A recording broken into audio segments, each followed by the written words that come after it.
the case of Katrina Ashley Edlund Smith. Katrina Ashley Edlund was born on July 16, 1982, to her mother, Vicky. She had two siblings, an older brother named Chad and a younger sister named Miranda, which makes Miranda the youngest child. As a child, Miranda idolized her older sister Katrina. She would often try on Katrina's clothes and use her makeup as she admired and wanted to emulate her. Over the years, the sisters developed a deep bond, eventually becoming more like best friends than siblings. When Katrina was young, her parents separated, and she lived with her mother in Maison Park, Illinois, a bedroom community outside the city. Those who knew her described Katrina as a kind-hearted and fun-loving individual. She cherished the holiday season and took great pleasure in giving gag gifts to her friends and family. Overall, Katrina was a happy and deeply involved member of her church. She had a strong desire to help others and was always willing to offer her time to anyone in need. Katrina was happy, yet she longed to find love. At the age of 20, she met Todd Smith at a bar and thought she had found her Prince Charming. Todd, a successful financial planner with his own business, was a single father of 3 daughters. Despite their differences, the couple quickly connected, and Todd's flexible work schedule allowed them to travel frequently. 3 years into their relationship, Todd proposed to Katrina, and she happily accepted. They planned an intimate ceremony in a local park, and Katrina was over the moon about their future together. She had grown to love her stepdaughters and was eager to build a bright future with Todd. Katrina's mother, Vicky, and her siblings, Chad and Miranda, adored Todd and thought he was a great guy. They trusted him to take care of Katrina and believed the couple was a perfect match. Following their marriage, Katrina and Todd Smith settled in Maison Park, where they started building their life together. On October 20, 2012, Katrina, 30, called her mother, Vicky, and told her she was house-sitting for a friend. During their conversation, Katrina mentioned she would visit her mother for dinner on October 24th and had some news to share. Vicky sensed something was amiss but wasn't sure what it could be. Before hanging up, Vicky promised to cook Katrina's favorite dish, chicken and dumplings. However, she would never get the chance to fulfill that promise, as Katrina disappeared just days after the call, and Vicky would never see her again. At 5 p.m. on October 23rd, Todd Smith contacted 911 to report his wife Katrina's disappearance. Todd told the dispatcher Katrina was house-sitting for a friend and that he hadn't been able to reach her for hours. He said the house was empty when he drove to where she was staying. Katrina's sister and brother, Miranda and Chad, grew concerned when they learned of her disappearance. Chad, who was training with the U.S. Army in Oklahoma, immediately flew to Illinois to help search for his sister.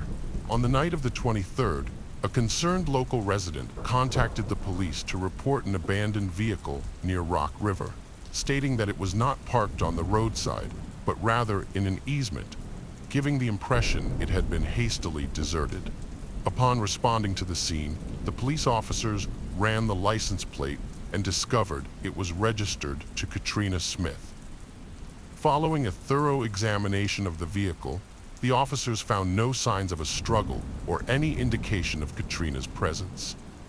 When Vicky, Katrina's mother, learned that her daughter's car had been found abandoned in an unfamiliar area, she was convinced that something terrible had befallen Katrina. To Vicky, it was the only logical explanation. If Katrina's car was in that location, someone must have taken her and left the vehicle there. After Katrina's car was found, her case was reclassified as a missing person, and a large-scale search effort was launched. On October 12th, at 11 p.m., Todd Smith was taken to the Winnebago County Sheriff's Department for a formal interview. During the interview, Todd told the detective that he had last seen Katrina on October 22nd. According to Todd, Katrina came home briefly to do her laundry because she had a big job interview scheduled for the next day. While the laundry was in progress, Todd said Katrina left to go to the mall to make a purchase and returned home by 8:30 p.m. However, Todd added that Katrina then left the house again. saying she had one more stop to make before returning to the house she was house-sitting for a friend the following day. After Katrina was reported missing, Todd made an emotional appeal to the media, pleading for her safe return. Overcome with emotion, Todd broke down in tears as he expressed his desperation to find his wife. Katrina's brother, Chad, who was in Army training in Oklahoma, arrived in Illinois and joined the search effort. At the park, Chad took charge, using his military training to organize the volunteers who had come to search for Katrina. He created a map, divided the volunteers into teams, and assigned them areas to search. Meanwhile, the police also combed the park, using dogs and a systematic search pattern to ensure that no potential evidence was missed. Katrina's mother, Vicky, distributed missing person flyers throughout the town, posting them at gas stations, convenience stores, and lampposts. She aimed to raise awareness and inform as many people as possible about Katrina's disappearance. However, overwhelmed by grief and fear of finding her daughter's body, Vicky couldn't bring herself to participate in the search. Chad encouraged Todd to stay strong, urging him to stay focused on finding Katrina during this difficult time. Meanwhile, an officer investigating the area where Katrina's car was found discovered her purse. Further down the road, the officer found more of her belongings, including her cell phone and blood-stained towels, suggesting that someone had been getting rid of her property as they drove away from her abandoned vehicle. The officers conducted a thorough investigation into Katrina's disappearance, seeking to understand every facet of her life. To do this, they explored her relationships outside of her marriage, potential involvement in gambling or drugs, and documented her daily routine.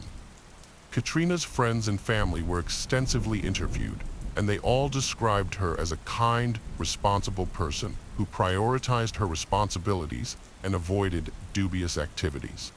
According to their testimonies, Katrina was dedicated to her work and had a strong work ethic.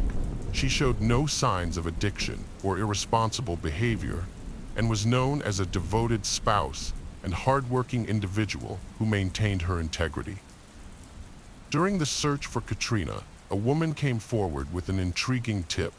She claimed to have seen a blue vehicle, matching the description of Katrina's car, stopped on a bridge over Rock River on the night she disappeared. The trunk of the car was open, and the woman saw someone kneeling behind it, although she couldn't provide any details about the person's gender or race. The officers suspected foul play might have led Katrina to end up in the river, but they needed more concrete evidence to back up this idea. They decided to investigate further to identify a potential motive for harming Katrina. Although Katrina and her husband Todd seemed to have a happy marriage, the authorities were suspicious of Todd and thought he might be involved in her disappearance, suspecting that there could be hidden conflicts or secrets in their relationship that weren't immediately clear. As the police continued to investigate Katrina's disappearance, they received a tip that led them to a new suspect. They discovered that a local boy had been obsessed with Katrina, an obsession that started earlier that year when Katrina told her friends about a teenage boy from her church who was fixated on her. Allegedly, the boy had spied on Katrina through her bedroom window, and Katrina had become increasingly anxious due to his behavior. However, the voyeurism stopped when the boy left for college.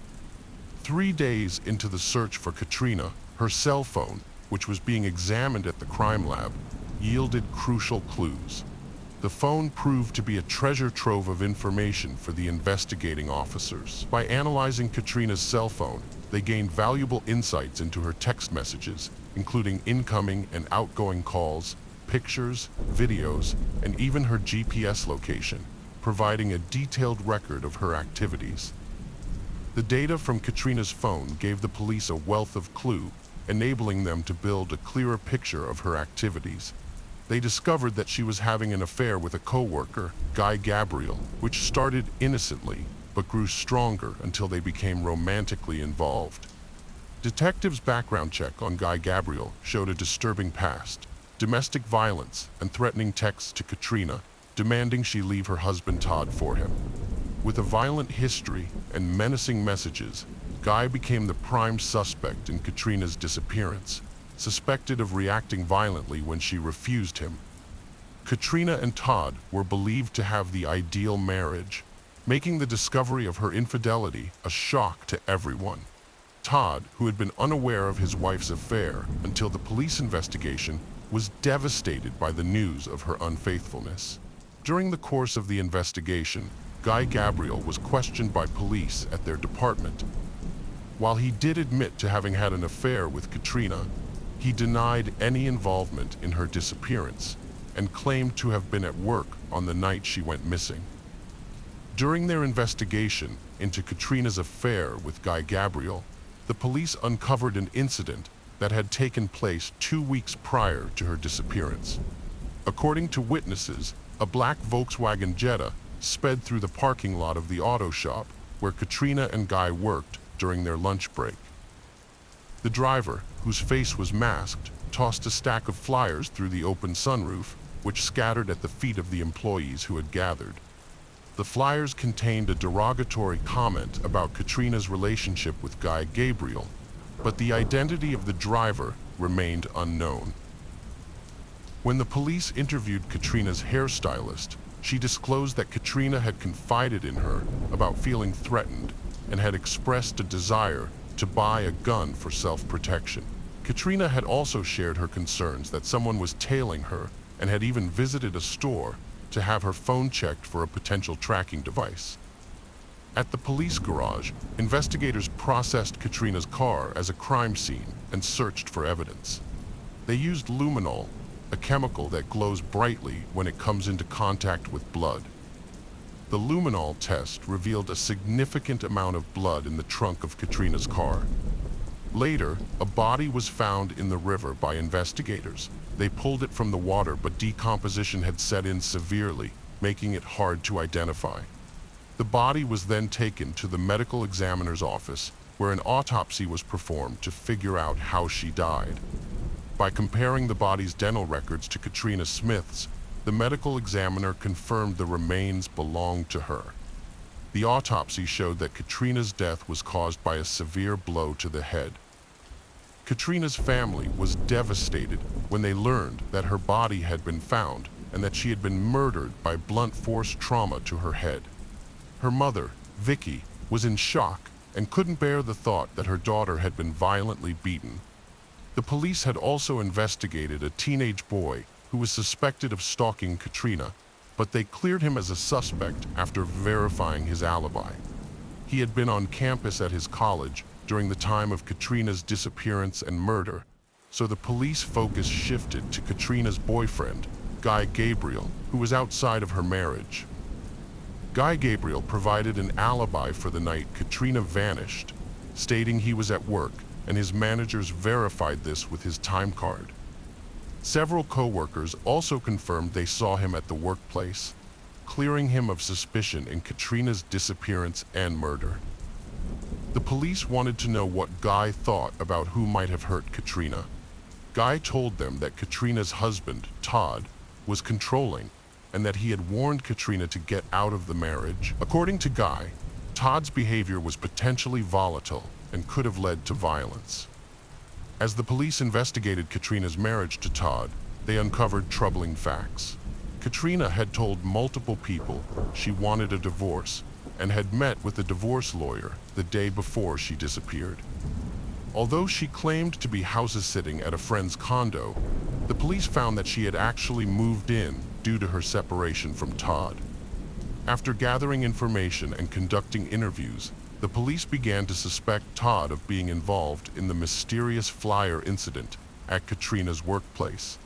Their suspicion intensified when they discovered that Todd had recently test-driven a black VW Jetta, the same model and color as the car linked to the incident.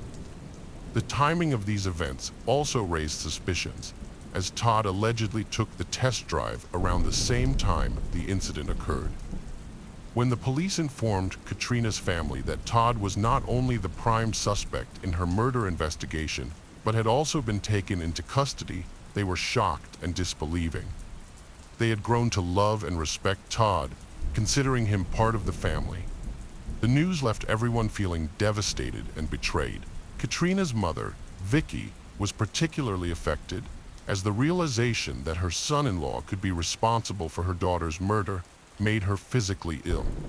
She had always trusted and respected Todd and could not imagine that he was capable of such a heinous crime. The police discovered that Todd's financial investment company was facing legal troubles, which shed light on his financial situation. As Todd was unemployed, Katrina was the primary earner for the family. This led the police to suspect that Todd may have had a motive to murder his wife, as he would gain control of the family's finances if she left him and their daughters. To gather evidence, the police obtained a search warrant for the couple's home. During the search, investigators found a baseball bat in the garage with traces of blood on it. The bat's discovery was significant, as Katrina's injuries were consistent with blunt force trauma, suggesting it could be the murder weapon. The investigators took a DNA test to confirm their suspicions about it. The test results showed that Katrina's blood, which established a strong link between the murder weapon and the victim. Additionally, the investigators found a large area under the car that had been thoroughly cleaned, indicating that someone had tried to remove evidence. Closer examination revealed that the blood stains found under the vehicle matched Katrina's DNA profile, providing further evidence. 30 days after Katrina Smith's murder, her husband, Todd Smith, was arrested and charged with her murder, bringing relief to her family. Todd's trial began on January 11, 2017. The prosecution presented its case to the jury, reconstructing the events of the night Katrina was murdered. It emerged that Katrina had recently consulted a divorce lawyer to discuss her marital issues, which became a key point for the prosecution. They argued that Katrina's decision to seek legal help was evidence of a troubled relationship, which motivated Todd to commit the crime. According to the state, Katrina went to Todd's house to do her laundry in preparation for a job interview she had scheduled for the next morning. During this visit, the prosecution claimed that Katrina made it clear to Todd that their marriage was truly over. The prosecution argued that this declaration led Todd to react violently. While Katrina was in the garage, the state alleged that Todd, in a fit of rage, grabbed a baseball bat and mercilessly beat her to death. After making sure Katrina was dead, Todd allegedly moved her body into the trunk of her car. He then drove to a remote location called Rock River, where he disposed of her body by throwing it off a nearby bridge. Following the disposal of Katrina's body, Todd abandoned her car on the side of the road and walked back home to wash away any evidence. He got rid of her cell phone and the bloody towels he had used to clean up. The jurors found Todd guilty and sentenced him to 55 years in prison. The case of Greg Mulvihill. Diana Lovejoy and Greg Mulvihill connected in 2005 through an online dating site, as they were both living far from their families. They quickly formed a strong bond, and soon after meeting, their relationship turned serious. The couple decided to move in together and make San Diego their home. Diana had a lifelong passion for athletics and fitness. During her high school years, she was involved in various sports, and later she became a competitive triathlete. The outdoors and fitness played a significant role in Diana and Greg's relationship, as they both shared a love for nature and the fresh air. In the 2000s, San Diego, California, emerged as a significant player in the tech industry, and Diana and Greg capitalized on the abundant job opportunities that arose. They excelled in their respective roles, with Diana earning a reputation as a highly dependable and skilled professional among her coworkers. In 2005, Diana and Greg met, and 2 years later, in 2007, they decided to tie the knot. They chose Costa Rica as their honeymoon destination, where they learned to surf together at a surf school. During the early days of their marriage, they enjoyed each other's company, going on numerous adventures. As a couple, they shared a passion for life and seized every opportunity that came their way. After their wedding, Diana and Greg moved to Carlsbad, a picturesque suburb north of San Diego. The area offered a range of attractions, including lagoons, hiking trails, hills, and secluded spots. Diana was particularly drawn to the area and felt a sense of contentment when she moved into her dream home. She loved the scenic landscapes and peaceful surroundings. Carlsbad provided the ideal setting for Diana and Greg to begin their new life together. 3 years into their marriage, Diana and Greg's relationship began to shift. Diana started experiencing symptoms of fibromyalgia, a chronic condition affecting millions globally. Fibromyalgia is marked by widespread pain, tenderness, and tender spots throughout the body. Although the exact cause remains unknown, several factors can contribute to its development. Fibromyalgia posed a significant threat to Diana and Greg's marriage. Diana, once highly motivated and active, driven by her passion for work and adventure, struggled to accept the new limitations imposed by her condition. The need to reduce stress and rest frequently was a drastic change from her previous lifestyle, causing significant challenges for the couple's dynamic. In 2011, Greg planned a trip to Santa Cruz, California, to help Diana unwind and take her mind off her fibromyalgia. As a loving and caring husband, Greg recognized the toll the condition was taking on Diana's life. The chronic muscle pain and fatigue had significantly impacted her well-being, making it difficult for her to maintain her job due to limited energy. Eventually, Diana had to leave her career to focus on managing her symptoms. This decision allowed her to dedicate more time to her health and spend more time at home in Carlsbad. Diana's ultimate dream was to become a mother, raise a child, and watch them grow into a confident and happy individual. Despite trying for years, Diana and Greg struggled to conceive. Unfortunately, Diana suffered multiple miscarriages, which took a heavy emotional and physical toll on her. Losing these pregnancies was devastating for Diana. Diana, who didn't have kids, had 2 beloved cats named Lanny and Turtle.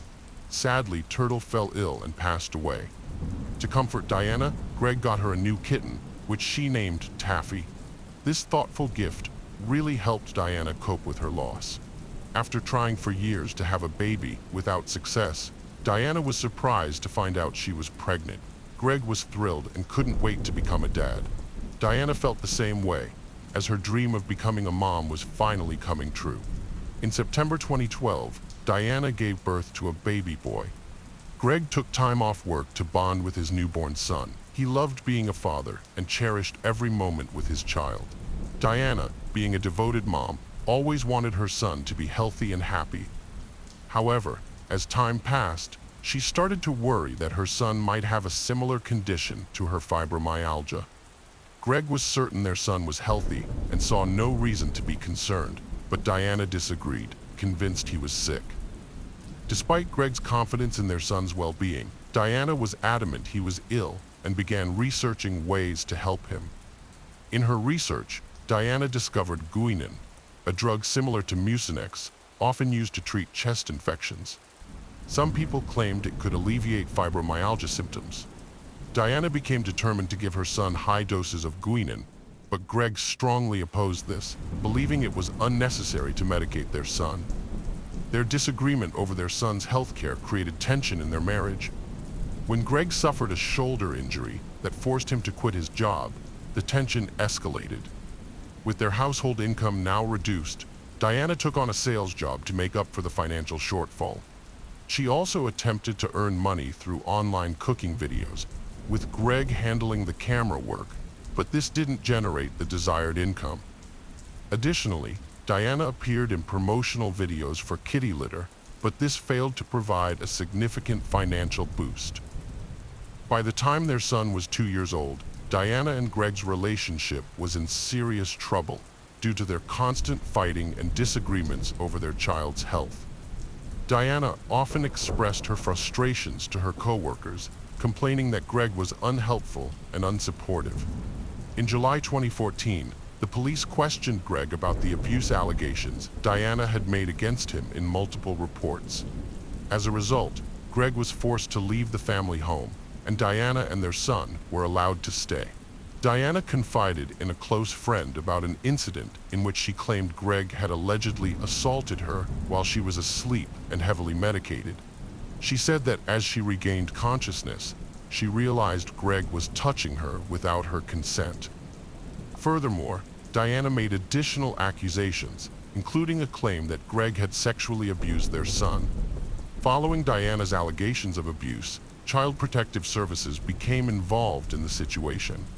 Greg vehemently denied the accusations, suggesting that Diana was making them up because he disagreed with her about their son's supposed medical condition. As a result, Greg filed for divorce and requested custody of their son. An investigation was conducted into Greg's alleged abuse of Diana and their son, but the detectives found no evidence to support the claims. A judge subsequently ordered Greg and their son to undergo psychiatric evaluations, which found no indication of abuse. Diana confided in friends about her frustration, feeling that it was her word against Greg's and that she was not being believed. Ultimately, the case against Greg was dropped, and he was awarded joint 50-50 custody of their son, which left Diana devastated. Diana and Greg were in the process of divorcing, but Diana's main concern was still being a great mother to their son. She wanted to distance herself from Greg and his drama and start a new, fulfilling life. As part of their agreement, Diana would stay in the house and she would pay Greg his share of the property. By 2016, things had calmed down between the former couple. They had worked out a shared custody agreement, allowing them to spend equal time with their son. However, everything changed on September 1st, 2016, when the Carlsbad Police Department received a distress call from Jason Kovac, a friend of Greg's. Jason told the police that Greg had been shot multiple times and was bleeding heavily. A nearby patrol officer from the Carlsbad Police Department happened to be in the area when Jason's 911 call came in and rushed to the scene. Upon arrival, the officer found Jason and Greg on the side of the road. About half a mile from where they stood, Jason told the officer that's where the incident had taken place. After assessing Greg's condition, the officer quickly realized that waiting for an ambulance would put Greg's life at risk. So, the officer decided to take Greg to the hospital in his own vehicle, driving swiftly to get him there as fast as possible. Meanwhile, minutes after the officer arrived, the SWAT team swooped in and started searching the area for the shooter. Despite their efforts, they couldn't find the person responsible for the shooting. At the hospital, Greg was rushed into emergency surgery, where doctors discovered he had a gunshot wound to his chest. Greg survived the surgery, but was put on life support in the hope that he would eventually wake up on his own. As Greg recovered in the hospital, detectives got a chance to interview his friend Jason Kovac, who was still in shock and fearful. However, Jason seemed willing to explain what had happened to Greg. According to Jason, Greg had contacted him the night in question seeking his help. Greg had received a call from a private investigator claiming to have crucial information and documents that could aid him in his ongoing custody and divorce battle with Diana. Although the investigator hadn't given his name, he provided Greg with a specific meeting time and location. Despite initial reservations about the call, Greg's curiosity prevailed, and he asked Jason to accompany him as backup in case anything went wrong. Jason, worried about Greg's safety, agreed to go along. The two of them armed themselves with a flashlight and a child's baseball bat. When they arrived at the designated location, they realized it was in a remote area, making the situation even more challenging. It was extremely dark, with no street lights and no moonlight, as it was a new moon that night. According to Jason, the caller told Greg that the package with the documents was going to be attached to a large electricity pole. When Greg saw the pole with the package, he approached it, shining a flashlight around the area as he walked. As he scanned the surrounding area, Jason noticed that Greg's flashlight had fixed on something in the bushes. Suddenly, Greg shouted, "Gun!" And within seconds, a gunshot went off, forcing Greg and Jason to run for their lives. Jason recalled that they sprinted towards their car, dodging bullets whizzing past their heads. When they reached the car, Jason realized that Greg had been hit by a bullet and immediately called 911. Although Jason couldn't give the detectives a detailed description of the shooter, he was able to lead them to the exact spot where the shooting had happened. When crime scene investigators searched the area where the shooting took place, they concentrated on the electricity pole, where the caller had told Greg to collect a package. It was near this pole that they made a fascinating discovery: an Angry Birds towel, carefully folded into a perfect square. The detectives were left wondering if someone had deliberately left the towel there to make Greg think it was the package he was supposed to retrieve. According to Jason's statement, he claimed to have heard up to 6 gunshots at the scene, but the investigators found no shell casings or weapon. The absence of forensic evidence suggested to the detectives that the person who shot Greg must have had extensive knowledge and experience of shooting. As the investigators searched the area where Greg was shot, they detected a strong, unpleasant smell of feces in the air, which raised concerns among the detectives. Upon further inspection, one of the investigators found a pile of feces next to a used towel. It seemed the towel had been employed to clean up after someone had defecated. The investigators immediately preserved the feces sample and the towel as potential evidence, carefully packaging them and sending them to the nearest crime lab for forensic analysis. There, experts would examine the samples to identify any possible leads or clues related to the shooting. However, the process of obtaining DNA evidence was slow. Creating a DNA profile from the feces sample and the towel took around a month, which posed a challenge for the detectives who needed to act quickly to find a suspect. In the meantime, the detectives continued to investigate Greg's shooting. They thoroughly analyzed all available evidence and pursued potential leads. One of their areas of focus was Greg's estranged wife, Diana Lovejoy.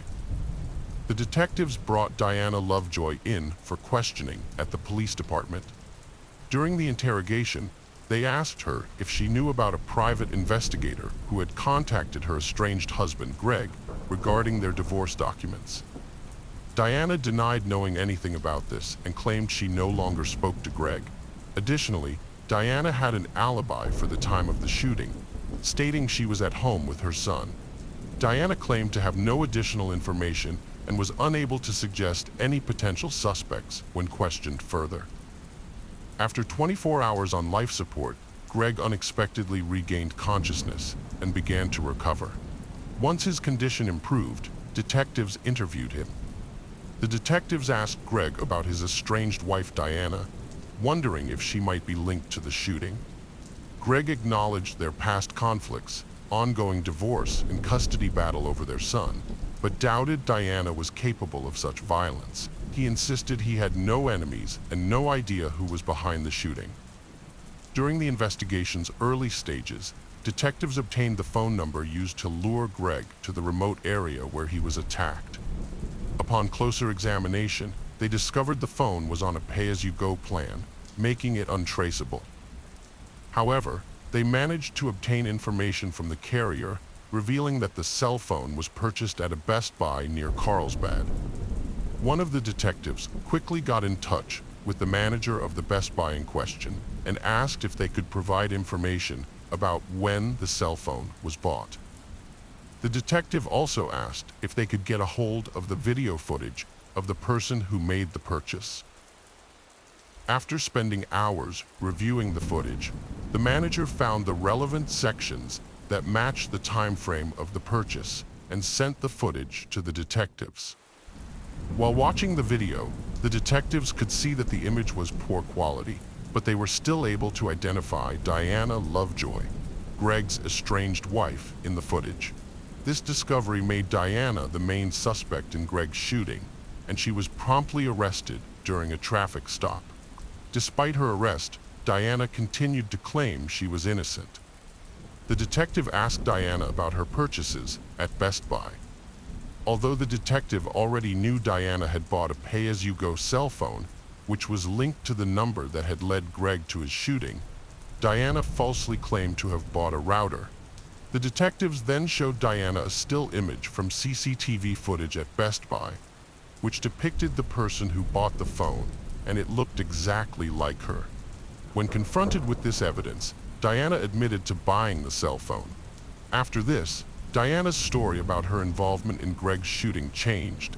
She told the detectives that she was afraid of Greg, which led her to buy a gun and take shooting classes at Iron Sights, a local range. While practicing, Diana claimed to have met an instructor, Weldon McDavid, an ex-Marine weapons expert who hosted firearm training videos. He helped her learn to shoot. Diana said she had confided in Weldon about her divorce from Greg and their custody battle. As they grew closer, their friendship turned romantic and intimate. Diana told the detective that she and Weldon had come up with a plan to scare Greg, hoping to put an end to his harassment. According to Diana, Weldon had told her to buy a specific phone, which they used to lure Greg to a remote area. Diana claimed that Weldon's role was only to threaten Greg, not to use violence. She admitted to driving Weldon to the site and picking him up later. However, when she heard police sirens approaching, she asked what was going on. That's when Weldon told her that he had to shoot Greg in self-defense, claiming that Greg had made aggressive moves toward him. Diana denied any involvement in the shooting and said she had never asked Greg to take violent action against her. Despite her denials, she was charged with conspiracy to commit murder and attempted murder. Fortunately, Greg recovered quickly from the gunshot wound to his chest and was released from the hospital soon after. However, the news of Diana's involvement as Greg's estranged wife spread, leaving many people shocked and horrified. Weldon McDavid was arrested and taken to the police station for questioning. The detectives asked him about his connection to Diana and his whereabouts on the night Greg was shot. Weldon claimed he was at home about 30 minutes away from the crime scene on the night of the shooting.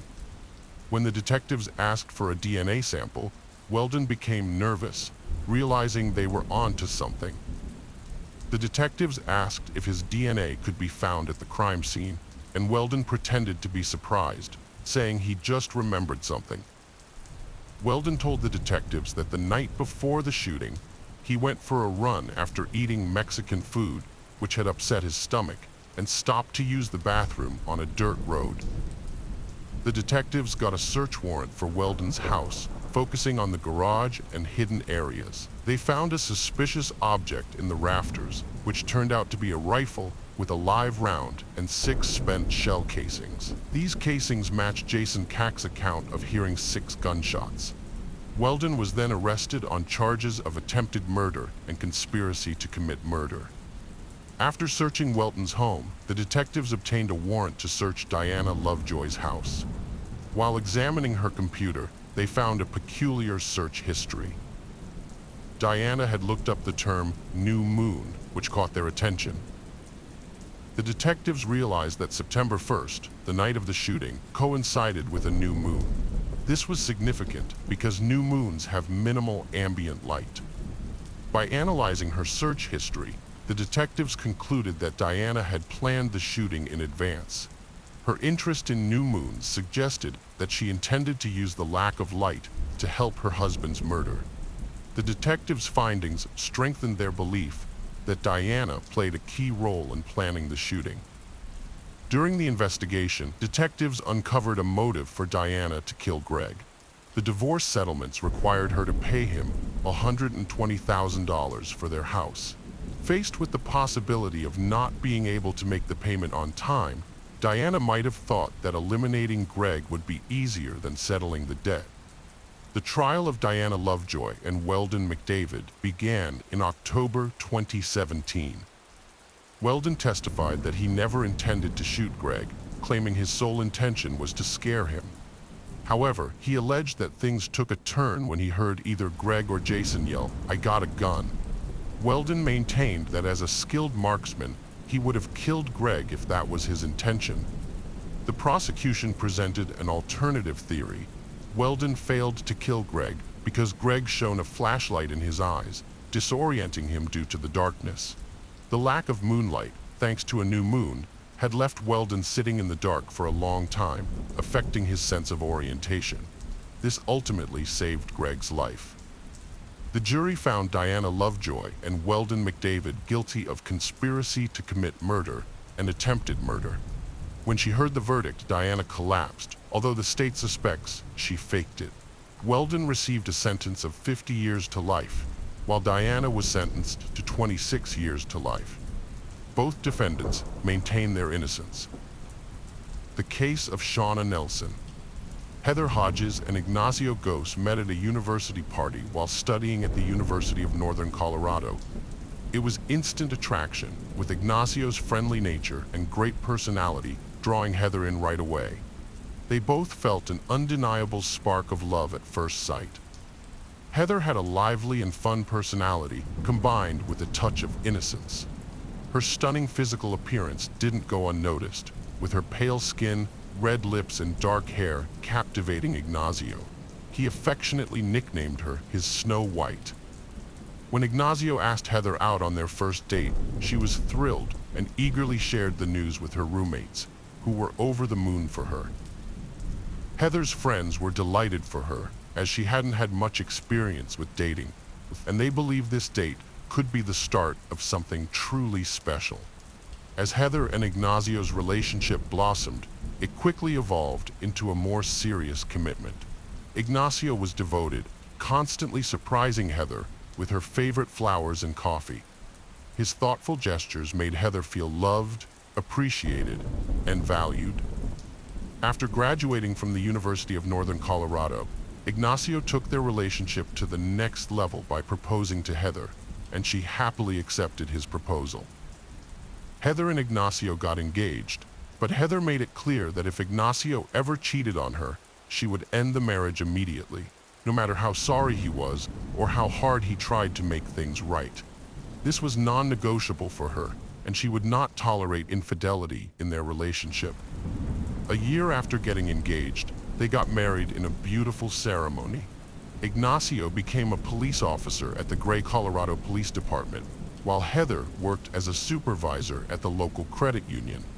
Her co-workers and customers loved her because she was so good at comforting people during tough times.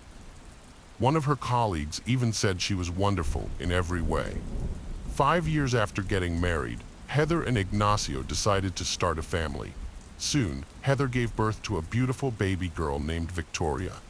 Being a mom filled Heather with joy, and her whole world revolved around her new daughter.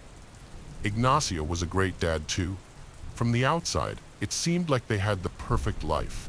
Heather's father died of a heart attack in 1997, and soon after, her mother was diagnosed with cancer, which was even more devastating. To care for her mother, Heather dedicated herself to providing support and care for several years until her mother's passing in 2003. During this time, Ignacio was a loving and supportive husband and father, taking on more responsibilities to care for their daughter Victoria and help with household chores. However, after months of supporting Heather through her grief, Ignacio began to develop feelings for his co-worker, Shauna Nelson, a dispatcher at the Gray Police Department, who was married to Ken, a deputy at the Wells County Sheriff's Office. Shauna's marriage was struggling, and she and Ignacio started as friends, but eventually developed a romantic relationship. They began flirting and teasing each other, and Shauna's compliments caught Ignacio's attention, captivating him. As they spent more time together, their connection deepened, and their feelings shifted from playful flirtation to intense passion and intimacy. Shauna and Ignacio's romantic relationship grew stronger, fueling local gossip, but Ignacio's wife Heather remained clueless about his infidelity. Despite everyone in their social circle being aware of the situation, no one dared to inform Heather. As a result, Shauna and Ignacio's affair continued to thrive, with Heather still unaware of her husband's deception. When Shauna discovered she was pregnant, she eagerly shared the news with Ignacio. However, he didn't take the news well and started questioning whether the baby was actually his son or Ken, who's Shauna's husband. Shauna assured him that Ken had undergone a vasectomy after their second child. ruling out the possibility of Ken being the father. Appreciating the dire consequences Heather would face if she found out about the pregnancy, Ignacio became anxious. He didn't want the baby and desperately sought a solution with Shauna's consent. He convinced her to terminate the pregnancy and drove her to the clinic. Months and years went by, with Heather still unaware of her husband's affair with Shauna. However, as time passed, Shauna grew impatient and decided to confront Heather. One day, she followed Heather to the grocery store, accompanied by her friend Michelle Moore. Shauna and Michelle discreetly followed Heather around the store, observing her every move. Heather, still oblivious to their presence, engaged in a phone conversation with a friend. Shauna confronted Heather in a store, insulting and accusing her in a vicious outburst. The verbal attack left Heather deeply disturbed. Recognizing Shauna from her husband Ignacio's work Christmas parties, Heather decided to talk to him about the incident, as she knew Shauna was his co-worker at the police department. Heather asked Ignacio why Shauna, who had always been friendly, would suddenly lash out at her. Ignacio explained that Shauna had romantic feelings for him, but assured Heather she had nothing to worry about. He promised to tell Shauna to leave Heather alone, and he did confront her, but Shauna became furious with him. Despite this, Shauna continued to harass Heather. One time, Shauna showed up at Heather and Ignacio's home, demanding to see Ignacio. Heather couldn't shake the feeling that there might be more to her husband's relationship with Shauna than she knew. Shauna confided in a supervisor at the county dispatch center about her affair with Ignacio, revealing her deep feelings for him and stating that she loved him more than anyone else she had ever met. However, Shauna expressed frustration that Ignacio's wife, Heather, was an obstacle to their relationship. According to the supervisor, Shauna revealed that she would visit the shooting range to vent her frustrations, where she would imagine the targets were Heather. Although Shauna and Ignacio had been having an affair for years, Ken, Shauna's husband, remained unaware of the situation until he stumbled upon Shauna's journal, which detailed her relationship with Ignacio. Despite his discovery, Ken chose not to leave Shauna, opting instead to stay together for the sake of their children. Ignacio was involved with multiple women, including Shauna, who was aware of his relationship with another woman. This knowledge drove Shauna to be possessive and controlling, determined to remain the primary woman in his life. She blackmailingly threatened to reveal everything to Heather if he ever considered leaving her. Shauna's fixation on Ignacio intensified, and in July 2005, she took a drastic step to cement her position in his life by getting a tattoo of his family name on her leg. Shauna's fixation on Ignacio had become unhealthy and eventually turned into stalking. Whenever Ignacio went to a restaurant with his partner Heather and their daughter Victoria, Shauna would deliberately show up with her own family. Ignacio found Shauna's behavior increasingly disturbing, yet he continued his affair with her despite this. Shauna discovered she was pregnant with Ignacio's baby for the second time. She informed him that she had no intention of terminating the pregnancy, as she wanted to keep the baby. In March 2006, Shauna gave birth to a son, Christian, who was fathered by Ignacio. At the time, Shauna was still married to Ken, and Ignacio's wife, Heather, was unaware that he had a child with his co-worker. In the summer of 2006, Ken offered to raise Christian as his own on the condition that Shauna would remain married to him, and she accepted this proposal. Heather was blindsided when a woman approached her with devastating news. Shauna Nelson had given birth to Oso's baby. This revelation left Heather stunned and confused. When she returned home, she confronted Ignacio about the child, demanding the truth. However, Ignacio lied to her, covering up his affair with Shauna, and Heather chose to believe him. In December 2006, Heather discovered Ignacio was missing one night. When he finally returned, she confronted him again. This time, Ignacio decided to come clean, revealing he had been with Shauna that night and confessing to a long-term affair. He also disclosed that Shauna had been pregnant twice, resulting in the recent birth of his son. After Ignacio's confession, Heather followed through on her threat to end their relationship if he cheated. She kicked him out of the house, but her strong desire to keep her family together led her to reconsider and call him back the next day. Despite her initial anger and disbelief, Heather didn't want to break up the family and feared the impact on their daughter Victoria.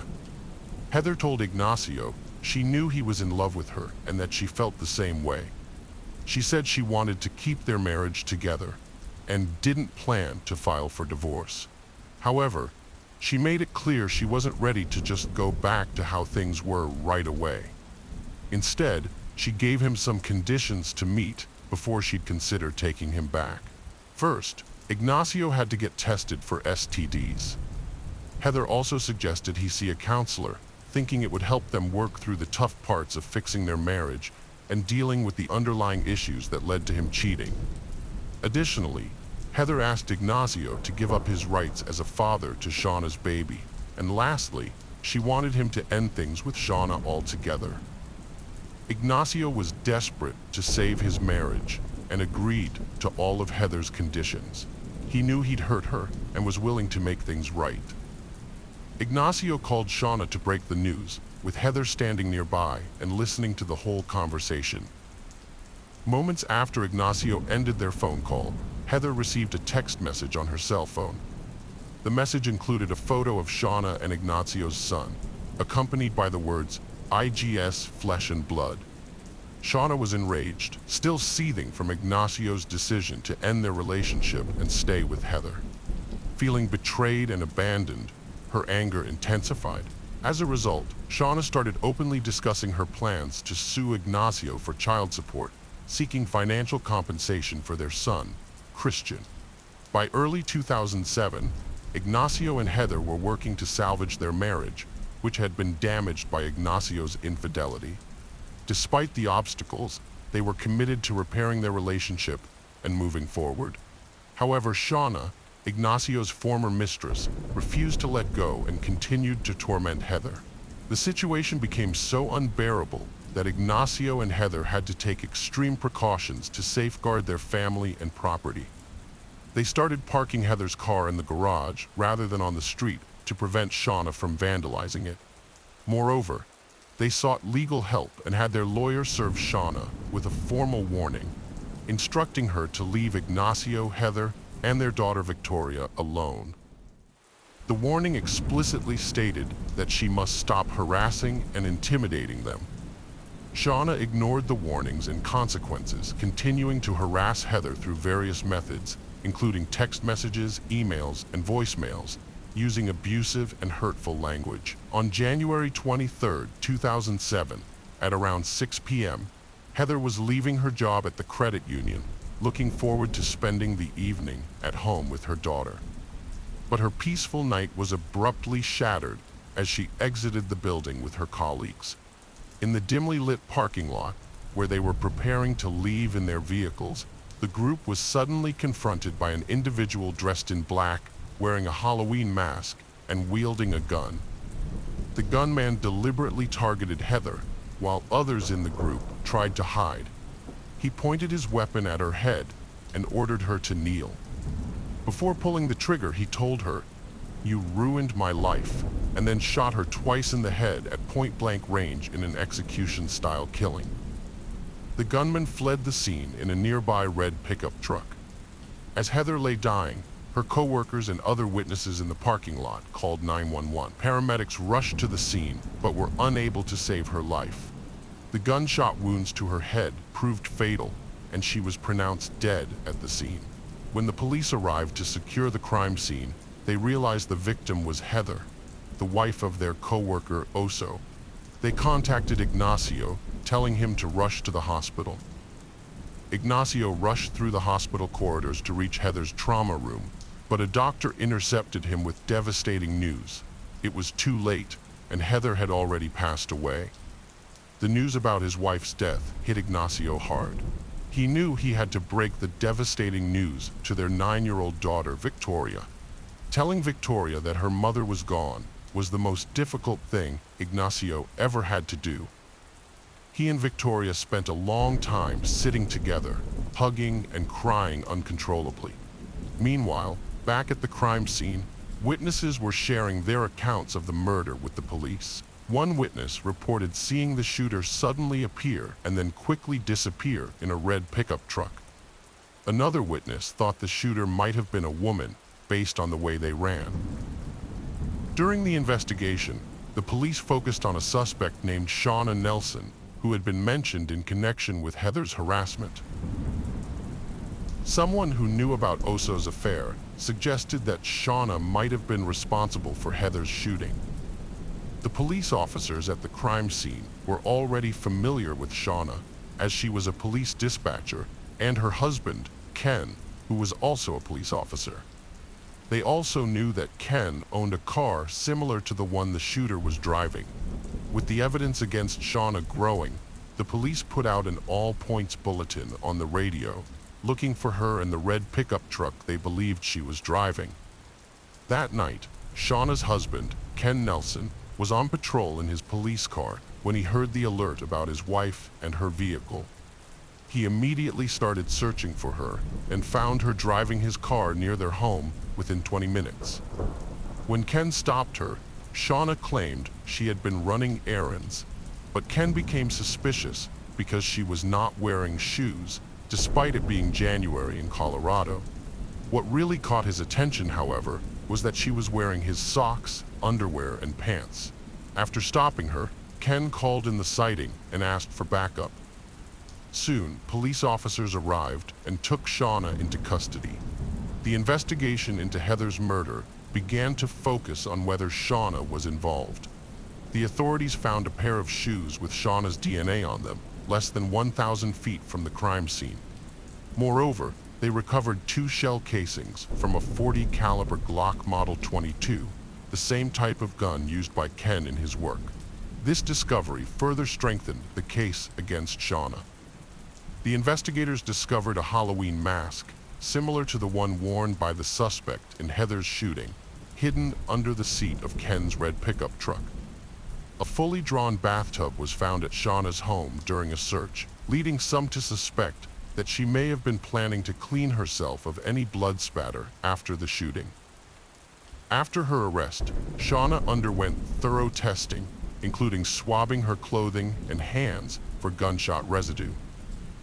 The test results were positive, leading to her being charged with first-degree murder, although the shell casings matched the weapon used to kill Heather. Heather's husband, Ken Nelson, handed over his service weapon to his supervisor, but the actual gun used in the murder was never found.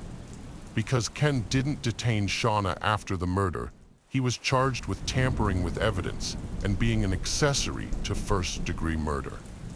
During her interrogation, Shauna claimed that she had gone out to run errands and had worn her husband Ken's clothes from the laundry basket, which explained why she was dressed in his clothing. When questioned about Heather's murder, Shauna denied having any knowledge of or involvement in the crime. Another situation, Ignacio, was also extensively questioned, but was cleared of all suspicion in February 2008. Shauna's trial for the murder of Heather Gauss began, with Shauna pleading not guilty. The prosecution argued that Ignacio was not the first married officer with whom Shauna had an affair, and that her obsession with Ignacio was the motive behind Heather's murder. The prosecution made a deal with Shauna's former best friend, Michelle Moore, who had often accompanied Shauna when she publicly taunted Heather Garris. Michelle agreed to testify against Shauna in exchange for a reduced sentence, and she revealed how much Shauna hated Heather Gauss, even admitting to having helped plan her murder. During the trial, Shauna testified in her own defense, denying all accusations against her. She vigorously denied ever telling anyone that she fantasized about killing Heather Gauss or imagined her during target practice. She also denied any involvement in Heather's actual murder, claiming she was on her way to a liquor store at the time of the shooting. Shauna proposed an alternative theory, suggesting that her best friend Michelle was obsessed with her and wanted to make her happy by getting rid of Heather. However, when Michelle took the stand as a witness, she contradicted Shauna's claims under cross-examination. The prosecution alleged that Shauna wore her husband's clothing during the shooting to frame him for the murder. According to the prosecution, the goal was to eliminate Heather, Oso's wife, and Ken, Shauna's husband, so that Shauna and Ignacio could live together freely. After deliberating for 5 hours, the jury returned a verdict, finding Shauna and Nelson guilty of first-degree murder. The judge addressed Shauna, stating that she deserved every day of her sentence. Michelle Moore, Shauna's former best friend, received a 9-year prison sentence for her role in planning Heather's murder after testifying against Shauna. Following Shauna's murder conviction, Ken Nelson resigned from the police department, filed for divorce, and moved out of state with his children, including Shauna's son Christian, whose father is Ignacio. However, Ken later returned to Colorado, hoping that one day the children would be allowed to visit Shauna in prison, despite the circumstances. Ken remained convinced that Shauna was a loving and great mother, regardless of her actions. The charges against Ken were eventually dropped. Heather's loved ones are relieved that Shauna is behind bars, believing that justice has been served. They hope Shauna will reflect on the suffering she caused Heather and her family every day for the rest of her life. Shauna's selfish actions led to Heather's death, depriving her daughter Victoria of her mother. Tragically, Victoria died in a car accident in 2015 at the age of 17, losing control of her vehicle and striking a tree. The case of Crystal Rogers. Crystal Rogers, a dedicated 35-year-old mother from Bardstown, Kentucky, lived 45 miles southeast of Louisville. She shared custody of her 4 children with her ex-husband Keith, despite their separation. The two maintained an amicable relationship for the sake of their children. At the time, her youngest son, just 2 years old, was with her current boyfriend, Brooks Hall, because Crystal was a reliable and responsible parent. On July 5, 2015, Crystal's mother, Sherry Ballard, began to worry when her daughter failed to answer her phone. It was unusual for Crystal not to respond to her mother's calls, and Sherry's concern grew by the hour. As the hours passed, Sherry's worry intensified, especially since it had been 24 hours since they last spoke. Crystal's absence was out of character, and Sherry's maternal instincts screamed that something was wrong. Sherry couldn't shake the feeling that her daughter was in trouble. Sherry tried to contact Crystal multiple times throughout the day, but she got no response. She then decided to reach out to Crystal's friends and family, hoping someone might know her whereabouts. Unfortunately, no one had seen or spoken to her recently. Around the same time, Brooke, Crystal's younger sister, contacted Sherry to inform her that she too had been unable to reach Crystal. Brooke shared with Sherry that she had spoken with Brooks, Crystal's boyfriend. According to Brooks, the last time he saw Crystal was on Friday when she was playing games on her phone before he went to bed. When Brooks woke up the next morning, Crystal was gone. He thought she might have gone to visit her cousin's house to celebrate the 4th of July. As Sherry's concern grew, she struggled to get in touch with her daughter. She reported Crystal missing to the police department. While she was there, her son Casey received a phone call from a friend who had seen Crystal's car parked on the side of the road. This discovery worried Casey and his father, Tommy Ballard, as they knew Crystal wouldn't have abandoned her vehicle voluntarily. Casey and Tommy felt a sense of dread when they received the call. Upon arriving at the location, they saw Crystal's car with a flat tire. However, this only made them more convinced that something was seriously wrong. If Crystal had car trouble, she would have contacted one of them for help. It was unthinkable that she would try to fix it alone. When they examined the car further, they found Crystal's keys, phone, and purse on the passenger seat. These items reinforced their suspicion that something was amiss.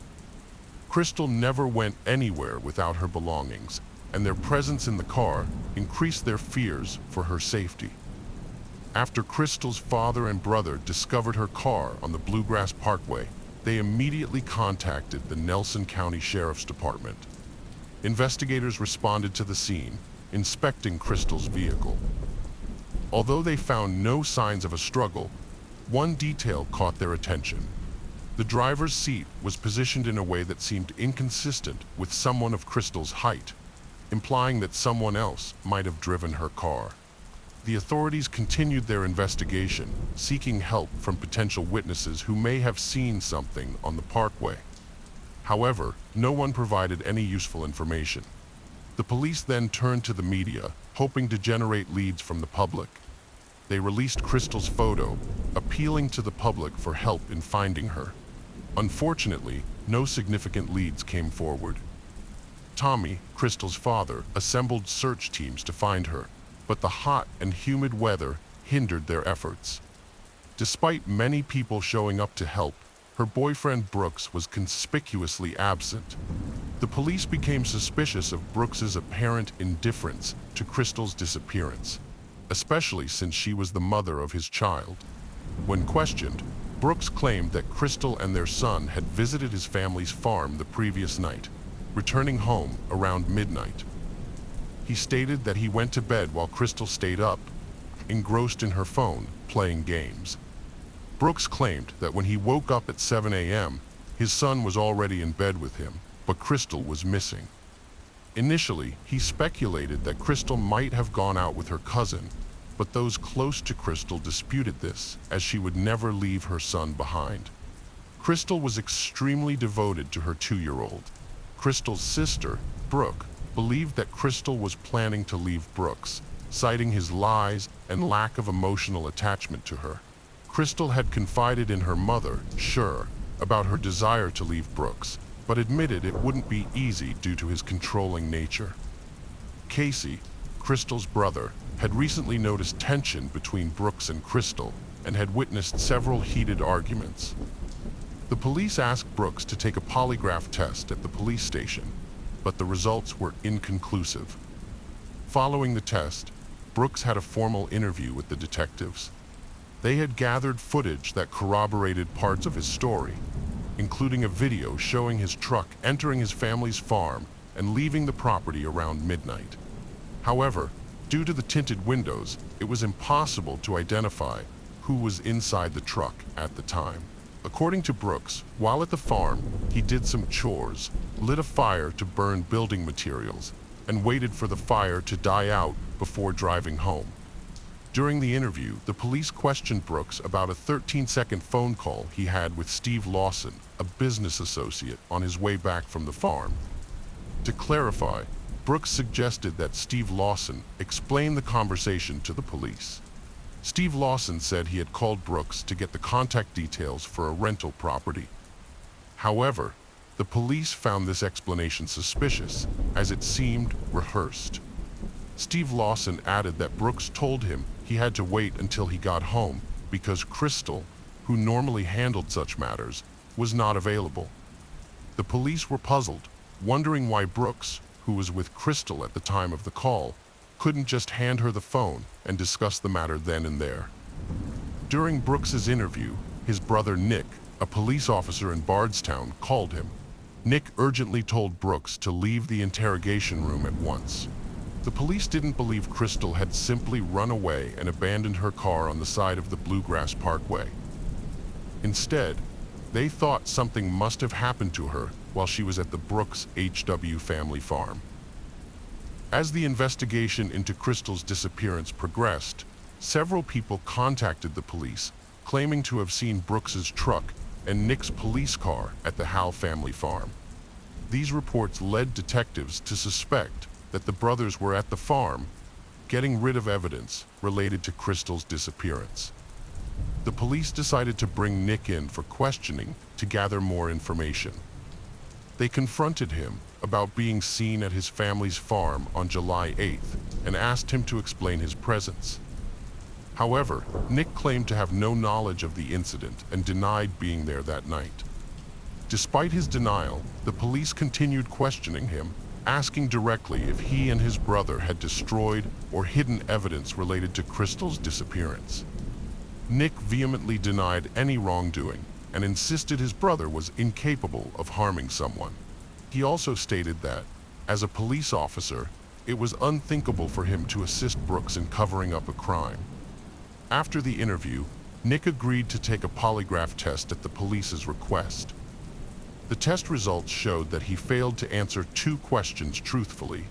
Do you know where the crystal is right now? And are you hiding any information about what happened to the crystal? Despite this, Nick continued to insist that he was telling the truth. On October 15th, the police identified Crystal's boyfriend, Brooks, as their main suspect in her disappearance. On the same day, Brooks's brother Nick was fired from his job as a police officer at the Bardstown Police Department due to obstruction of the investigation. Although the police were confident they knew who was responsible for Crystal's disappearance and her likely death, they lacked sufficient evidence to make an arrest. The police were hesitant to take the suspect to court without sufficient evidence, as they would be unable to retry them for Crystal's murder due to double jeopardy laws. FBI agents and law enforcement agencies from across Kentucky teamed up with Crystal's friends, family, volunteers, and missing persons organizations to search the Howe family farm, a 240-acre property, extensively. The daily searches, which left Crystal's loved ones terrified and clinging to hope, were conducted in the hopes of finding her alive and well. During the investigation, a thorough search of a fire's ashes was conducted, but no human remains were found. However, clothing remnants were discovered in the ashes, although investigators were unable to link them to Crystal's disappearance. Multiple search warrants were served on the Howe family farm, targeting cars and residences, but these searches did not yield any significant leads or evidence related to Crystal's case. A $100,000 reward was offered for information about Crystal's disappearance, but no one came forward. Crystal's father, Tommy Ballard, pursued every lead in his daughter's disappearance, driven by his determination to find her. Tommy was especially affected by Crystal's disappearance because, in January 1979, his pregnant sister was brutally murdered by her husband and his friend. They shot and beat her, set her remains on fire, and scattered them on a farm. The perpetrators were eventually caught, found guilty, and sentenced to life in prison years later. Tommy searched everywhere for Crystal, refusing to give up. He went door to door, spoke to locals, and hired specialists with dogs and a PI to help. He kept a daily log of leads and clues, sharing findings with police and seeking their input. Tommy Ballard took his 11-year-old grandson on a morning hunting trip in November 2016. As they left, Tommy's wife Sherry felt uneasy, praying for their safety. Minutes later, she received a panicked call from her grandson. "Papa has been shot." Sherry rushed to get dressed, reassuring him she'd call 911. When Sherry arrived at the scene, she was overcome with grief. She rushed over to Tommy, shaking him frantically. But as she did, she saw that blood was pouring out of his nose. The officers and witnesses who were present quickly pulled her away so that the medics could work on Tommy. However, it was already too late. Sherry knew her husband was gone. Tommy Ballard was pronounced dead at the scene.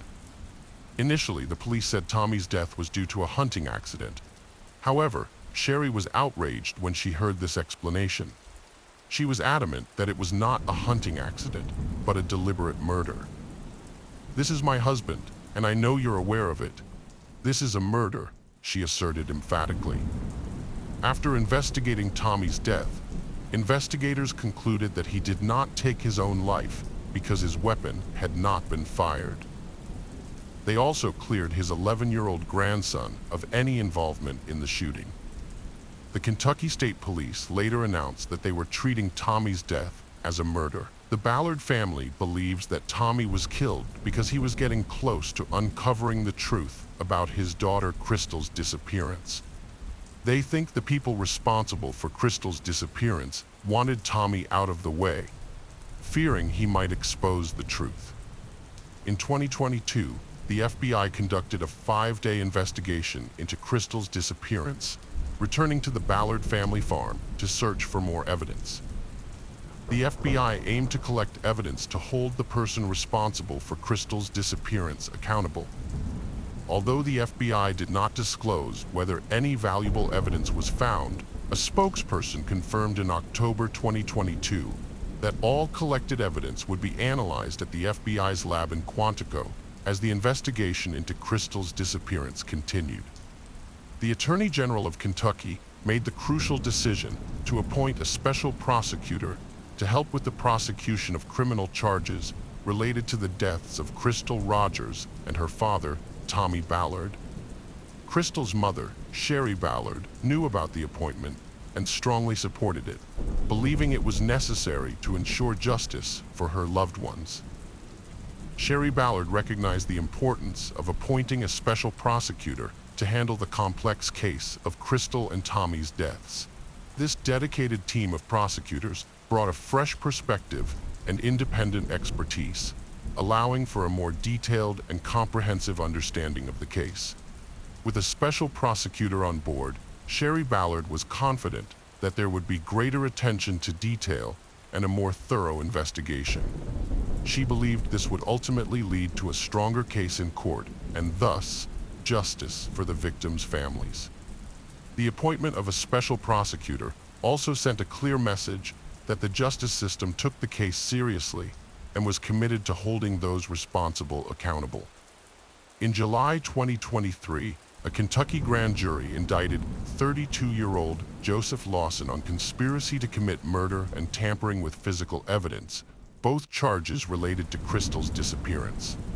2 months later, Crystal's boyfriend, Brooks, was arrested and charged with murder and tampering with physical evidence. The judge set Brooks' bond at $10 million and ordered him to have no contact with Crystal's family. Notably, Brooks had a prior arrest in 2022 for multiple traffic violations, resulting in a series of fines before his release. When Brooks was arrested for Crystal's murder, the people of Bardstown felt a mix of emotions. While the news was devastating, it brought a sense of relief and closure to finally know what had happened to Crystal and that justice was being pursued. The arrest brought a sense of satisfaction, knowing the person responsible for her death was being held accountable. For those affected by her tragic death, the arrest provided some comfort and solace. The Bardstown community rallied around Crystal's family, offering support and solidarity during this difficult time. They hoped the arrest would lead to a fair and just punishment for the perpetrator, and that justice would finally be served. As the investigation progressed, the community remained hopeful for justice. Brooks Ha's virtual court appearance in October 2023 brought new revelations, including a potential link to an unsolved Bardstown murder. Prosecutors believe the same gun was used in Tommy Ballard's death and Crystal's father's murder, and are testing it. The victims' families expressed relief and hope for justice. When the special prosecutor presented allegations, Rosemary Brooks and Nick Ha's mother declined to respond to any questions. During the court hearing, the prosecutor further accused the Hal family of secretly recording the grand jury proceedings. The prosecutor alleged that Brooks H's sister, brother, mother, brother-in-law, and mother's boyfriend were all involved in this illegal activity. According to the prosecutor, the Hal family aimed to gain an unfair advantage and ensure their stories remained consistent by secretly recording the proceedings. Brooks H's attorneys filed a request to remove the Nelson County judge overseeing the case and replace him. The attorneys argue that the judge has demonstrated bias against Brooks Ha since 2017, which they believe is unfair. Additionally, the attorneys claim that the $10 million bail is excessive and should be reevaluated. They contend that a biased judge will significantly hinder Brooks's ability to receive a fair trial, citing the judge's previous comments and actions as evidence of partiality. In addition to seeking disqualification of the current judge, the attorneys have urged the court to expedite its ruling on this matter. They argue that timely action is crucial and a new, impartial judge should be appointed as soon as possible to ensure a fair and just outcome. Following a period of several weeks, the Kentucky Appeals Court has ruled that Brooks Ha will remain in jail on a $10 million bond. Furthermore, the The court has issued a ruling on the case, formally rejecting Ha's request to dismiss the presiding judge overseeing Brooks's trials. In December 2023, Stephen Lawson was formally charged with 2 counts of conspiracy to commit murder and tampering with physical evidence. It was widely reported in the media that Stephen Lawson has a son, Joseph Lawson, who was arrested in connection with the disappearance of Crystal. The case of Alexandria Costiel. Alexandria Ally Costiel was born on September 11, 1997, in St. Louis, Missouri, to Cindy and Keith, and had a brother, Andrew. Her contagious smile and warm personality instantly drew people to her. With her infectious joy, Ally made everyone around her feel comfortable, earning her a beloved status in her community. From a young age, Ally's bubbly nature stood out. She possessed an innate ability to make people smile and brought happiness wherever she went, whether playing with friends, interacting with classmates, or spending time with her family. Ally's friendly nature made her positive energy infectious. She could easily connect with people from all walks of life and was never hesitant to strike up a conversation with someone new. In addition to her charming personality, Ally was known for her unwavering kindness and compassion. She was always willing to lend a helping hand or offer a listening ear to those in need. Ally attended Lindbergh High School, where she was a track athlete and cheerleader. It was during her time at Lindbergh that she met her best friend, Maddie Norris, and the two formed an unbreakable bond. Their friendship was more than just a casual acquaintance. They became like sisters. Ally and Maddie shared an unwavering trust and deep emotional connection, and they both had a zest for life, constantly seeking new experiences and adventures together.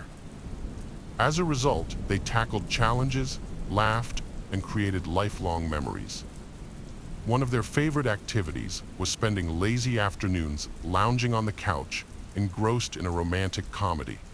Their go-to movie was Legally Blonde, which they would watch repeatedly, always finding something new to laugh at and enjoy. The lighthearted humor and relatable characters provided them with endless entertainment. When Ally obtained her driver's license, she and Maddie discovered the joy of hitting the open road. They would often take Ally's convertible, top down, and cruise through town, feeling the wind in their hair and the warm summer air on their skin. As Ally's senior year of high school approached, she found herself without a date for the upcoming prom. Despite receiving a few offers, she hadn't been in a relationship or had a serious boyfriend, which made her feel disappointed and consider skipping the event. However, her friend Maddie stepped in to help. Determined to make things right, Maddie offered to accompany Ally to prom as her date, and Ally, touched by her friend's kindness, gratefully accepted. On prom night, Ally wore a stunning red dress. After graduating from high school, she eagerly enrolled at the University of Mississippi, also known as Ole Miss, in Oxford, Mississippi, which had always been her dream school. The university's large size and thriving community drew her in. As a sports enthusiast, she was particularly excited about the college's renowned football program, which was steeped in tradition and community spirit. In the fall of 2006, Ally began her freshman year at Ole Miss, where she majored in marketing and business. Ally was drawn to Ole Miss for one particular reason. She'd always dreamed of meeting a charming Southern boy, falling in love, and starting a family. She thought the university's campus was the perfect place to find her future partner. As she began her new life chapter, Ally took advantage of the opportunities Ole Miss offered. The university's medium size and strong sense of community allowed her to interact with people from diverse backgrounds. The lively campus atmosphere fostered a sense of belonging, and Ally enthusiastically participated in various university events and activities. During her time at Ole Miss, Ally joined a sorority, Alpha, and was one of its founding members. She also served as the president of the Ole Miss Golf Club. In addition to her academic pursuits, Ally embraced the university's rich traditions, including its beloved mascot, the Ole Miss Rebels. Attending the University of Mississippi was a time of growth, friendship, and self-discovery for Ally.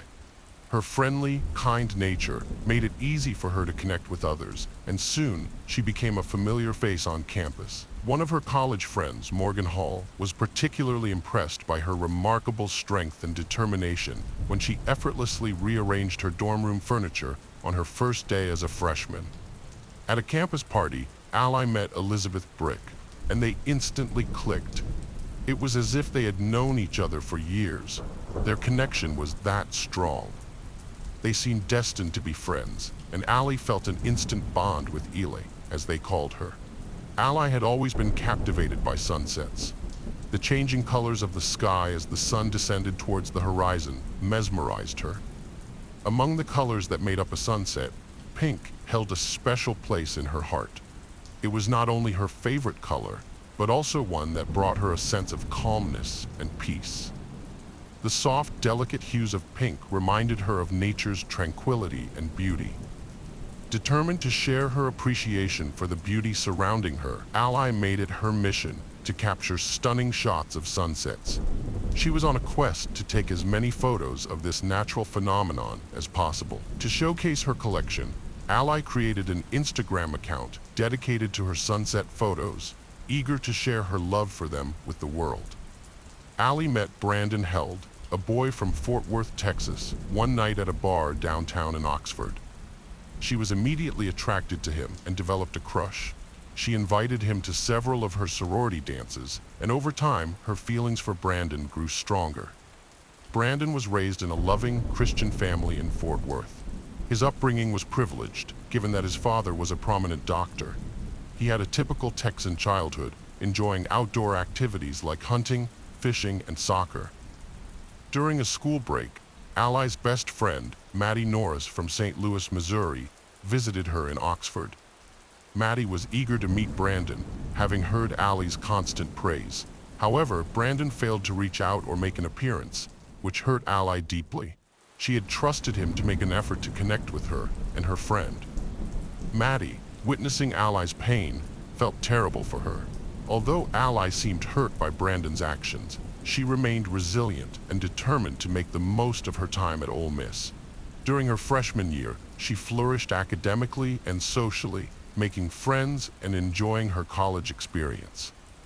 As Ally's senior year at Ole Miss approached, July 2019 was a time of excitement and anticipation for Ally and her parents, Cindy and Keith. With Ally about to begin her final year of education, her parents decided to visit her in Oxford for a few days. They were eager to see their daughter thriving in her element and get a glimpse of her life at the university. That summer, Ally taught a fitness class and attended summer school. When her parents arrived, Ally enthusiastically showed them her favorite spots around town, taking them on a personalized tour of her campus. She shared her excitement about the various buildings and landmarks, giving Cindy and Keith an opportunity to witness her growth and take pride in her accomplishments. While Ally's parents were visiting, Cindy cooked her daughter's favorite dinner one evening, and they shared a special meal together, bonding over the delicious food and reminiscing about old times. Because Ally loved everything beachy, she and Cindy drove to a store and bought beach-themed home decor items for her apartment. They spent a few hours shopping for items that would add a touch of coastal charm to Ally's living space, including beach-themed decorations and colorful throw pillows.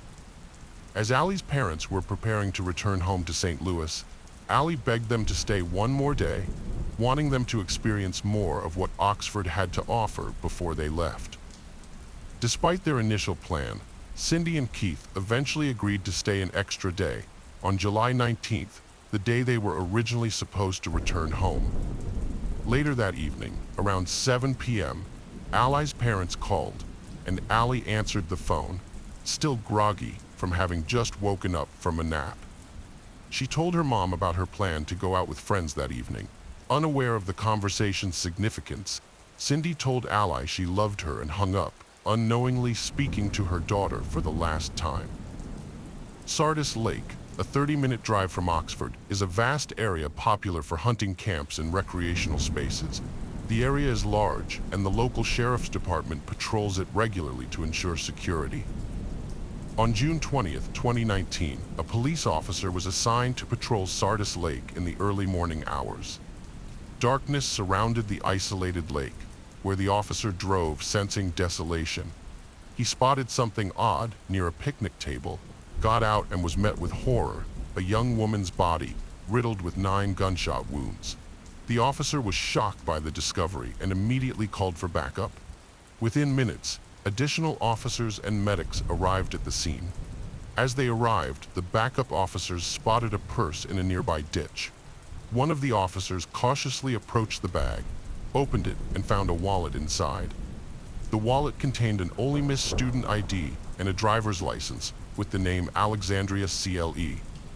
After Ally's body was discovered at Sardis Lake, Cindy and Keith, her parents, had to be contacted. At the time, they were at their home in St. Louis, far away from their daughter, and they never expected to receive a phone call in the middle of the night with the devastating news that Ally had been the victim of a homicide. This news was extremely difficult for Cindy to accept. When Ally's friends learned about her murder, they were equally shocked as her parents. Her friends felt a deep void in their hearts as they remembered Ally, a vibrant and full-of-life person. In response to this tragic news, they turned to social media to express their grief and demand justice. They created the hashtag #JusticeForAllie to unite their voices and amplify their demands for justice. After Ally's murder, close friend Brashonda Kendricks, an Ole Miss graduate, expressed sorrow. Brashonda, who worked in student housing, described Ally as having contagious happiness and a positive outlook, always wearing a big smile. They met at Crosby Hall, where Brashonda worked, and Ally would stop by to say hello. Brashonda remembered Ally as a sweet girl who lived life to the fullest. Ally's sorority, Alpha Sorority, released a statement expressing their shock and sadness at the loss of one of their members. They stated that they were grieving the loss of Ally Costiel and sent their deepest sympathies to her family during this incredibly difficult time. The sorority hoped for solace for their Alpha I sisters. At the Sardis Lake crime scene, where Ally's body was found, investigators discovered several cans of White Claw seltzer scattered on the ground, along with 140 caliber shell casings. A ballistic expert was called in to analyze the scene and reconstruct the events. According to the expert's analysis, the killer was sitting across from Ally on the picnic table benches when they fired the initial shot.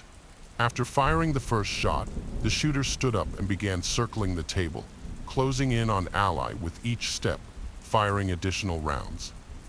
The expert theorized that one of the rounds fired by the shooter missed Ally and became lodged in the wooden picnic table. Crime scene investigators thoroughly searched Ally's apartment, looking for any evidence that could help identify and catch her killer. During the search, they found Ally's Apple Watch, but despite their efforts, they couldn't find her phone, either at the crime scene or in her apartment. Strangely, some of the messages she received the night before her murder were synced with her watch. As investigators analyzed the content of these messages, they found that Ally had been chatting with Brandon Thiesfeld for a long time. The messages revealed that Ally and Brandon had planned to meet up. The detective in charge of Ally's murder case decided to contact Brandon early on Sunday, the day after Ally's murder. He asked Brandon to come to the police station for an interview, but Brandon said he couldn't make it that day.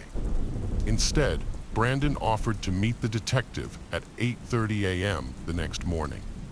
However, Brandon failed to show up for the scheduled interview on Monday morning.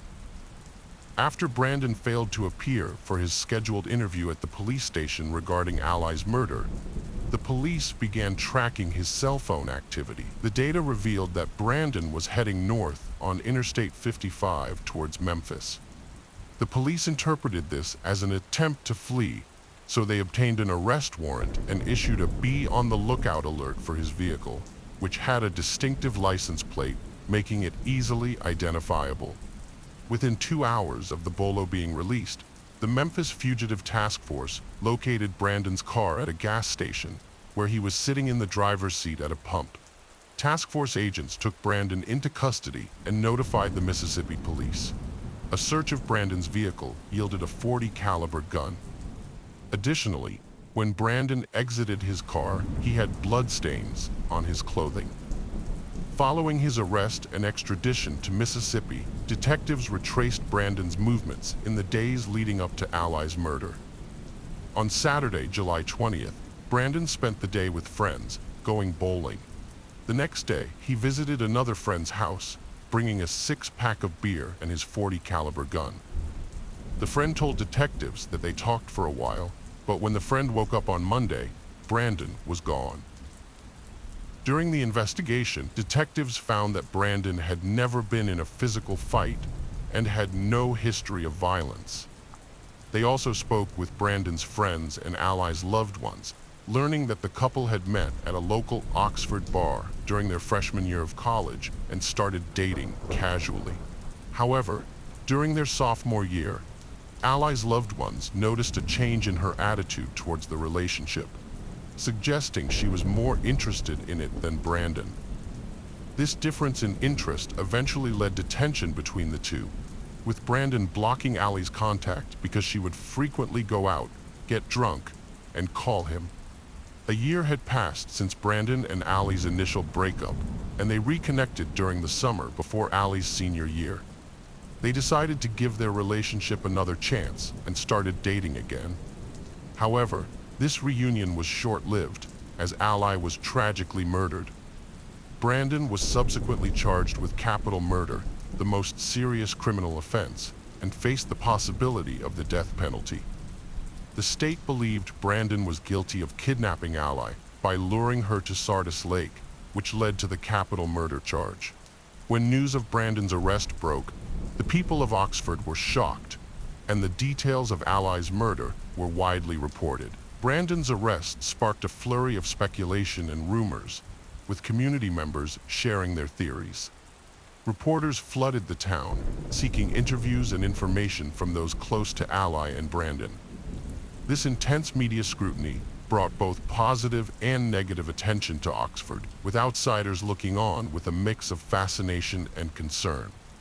In late September 2019, Brandon denied committing murder when he pleaded not guilty in court. As detectives worked to gather evidence, they re-examined text messages exchanged between Brandon and Ally. These messages revealed that in April 2019, 3 months before her death, Ally was preparing for the spring semester finals while also dealing with the possibility of being pregnant. On April 14th, Ally sent Brandon a picture of a home pregnancy test with inconclusive results. Brandon responded, suggesting they wait and see if she was indeed pregnant. If so, he made it clear they wouldn't keep the baby and told Ally, "We can get a pill," implying an abortion. However, Ally was uncertain about terminating the pregnancy, mentioning she might meet someone who'd love her and the baby. Despite this, Brandon remained firm in his decision, telling Ally that having a child would ruin his life. The detectives discovered CCTV footage of Ally leaving a bar on Oxford Square at around 11:45 p.m. on July 18th. About an hour later, at 1:30 a.m., Ally met Brandon, and he drove them to Sardis Lake. Brandon's defense team stated that Ally and Brandon had been drinking throughout the day. According to Brandon's defense team, when they arrived at Sardis Lake, they sat at a picnic table, listening to music. At some point, Brandon got up, walked to his truck, used drugs, and then returned to Ally, where he retrieved his .40 caliber weapon. Brandon's defense team claimed that a shooting occurred across the lake, and after the incident, Brandon sat down and continued talking to Ally. However, things suddenly changed, and he fatally shot her. The defense team argued that Brandon's actions were due to his intoxication from drugs and alcohol. In contrast, the detectives and Ally's family believed that Brandon murdered Ally because he suspected she was pregnant, which would have negatively impacted his life. They saw the murder as premeditated, cruel, and calculated.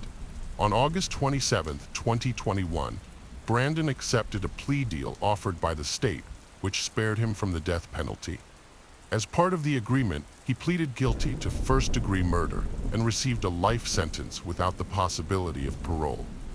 In a show of support, Allie's friends and family attended the court hearing, all dressed in pink, Allie's favorite color.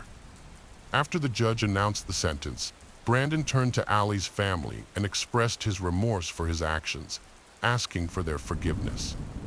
He acknowledged the immense pain he had caused and hoped they could find it in their hearts to pardon him. According to Allie's autopsy report, the official conclusion was that she was not pregnant at the time of her death. However, her mother, Cindy, is convinced that Allie was expecting a child and lost it. A memorial was set up at Sardis Lake, the site of Allie's murder, by her family and friends. Despite their grief, Allie's parents, Cindy and Keith, hold on to the memories of their daughter. The unspoken sorrow still affects them deeply. Whenever Allie's friends see a pink sunset, they are instantly reminded of her. In her memory, they have dedicated their lives to keeping her spirit alive and spreading love and light, ensuring she is never forgotten.